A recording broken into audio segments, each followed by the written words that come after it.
સુરત શહેરના અઠવા વિસ્તારમાં આવેલી વીટી ચોકસી સાર્વજનિક લો કોલેજ ખાતે ભારતીય ફોજદારી ધારાનો વિકાસ અને કાયદામાં સુધારા વિશે સેમિનારનું આયોજન કરવામાં આવ્યું હતું, જેમાં 200થી વધુ વિદ્યાર્થીઓ જોડાયા હતા.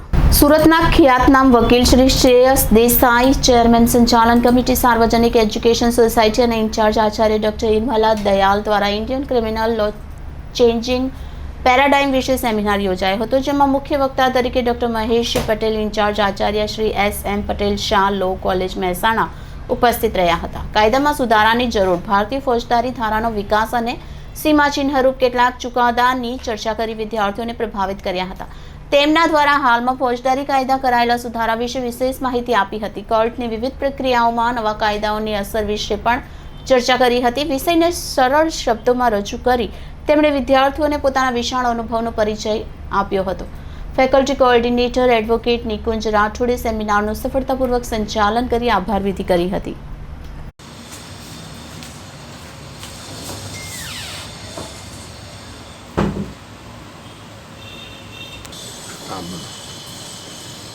Doctor Mahesh Patel from Mehsana, CSM ચાલો કોલેજ, ઇન્ચાર્જ પ્રિન્સિપલ.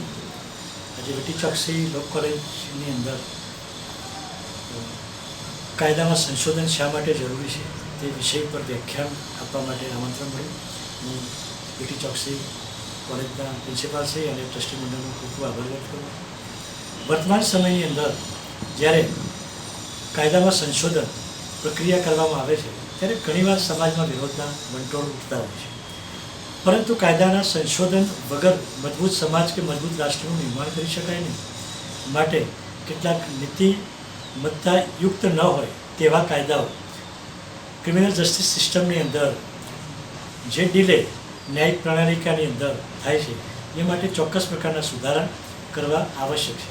એ માટે વર્તમાન સમયમાં આપણા સંસદની અંદર 3 કાયદાઓમાં જે સુધારા કરવામાં આવે એ વર્તમાન સમયની તાતી જરૂરિયાત હતી. જો રદબાતલ કાયદાઓ, જે અસરકારક કાયદાઓ નથી તેવા કાયદાઓને રદ કરી નવા કાયદાઓને સ્થાન આપવામાં નહીં આવે તો આવા કાયદાઓની વિસંગતતાને કારણે સમાજ અને નાગરિકો ક્રિમિનલ જસ્ટિસ સિસ્ટમથી નારાજ રહેશે અને ન્યાયિક પ્રણાલીને મજબૂત બનાવી શકાશે નહીં. આ સંજોગોની અંદર પણ ક્રિમિનલ જસ્ટિસ સિસ્ટમની અંદર બદલાવ કરવા જોઈએ.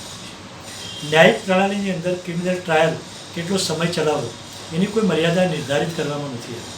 એ મર્યાદા નિર્ધારિત કરવા માટે અને જસ્ટિસ નાગરિકોને મળે, આરોપી અને વિક્ટિમ્સને જસ્ટિસ જલ્દી મળે એ માટે પણ કાયદાઓની અંદર સંશોધન કરી અને એ સમય મર્યાદા નક્કી કરવી આવશ્યક હોય. કાયદામાં સંશોધન અનિવાર્ય બની જાય છે. સરકાર, સંસદ અને વિધાનસભા પોતાના કાયદાઓ મજબૂત અને લાંબા સમય સુધી સંશોધન ન કરવું પડે તેવા બનાવે છે, પરંતુ સમય, ટેકનોલોજી અને સમયની અંદર બદલાતા ક્રિમિનલ માઇન્ડ્સને કારણે પણ સંશોધનની અતિ આવશ્યકતા રહેલી હોય છે. માટે પણ સંશોધન કરવા અતિ આવશ્યક છે અને કાયદામાં સંશોધન વગર મજબૂત સમાજ, રાષ્ટ્ર નિર્માણ સંભવી શકે નહીં. માટે જ કાયદામાં સંશોધન અતિ આવશ્યક છે. Thank you.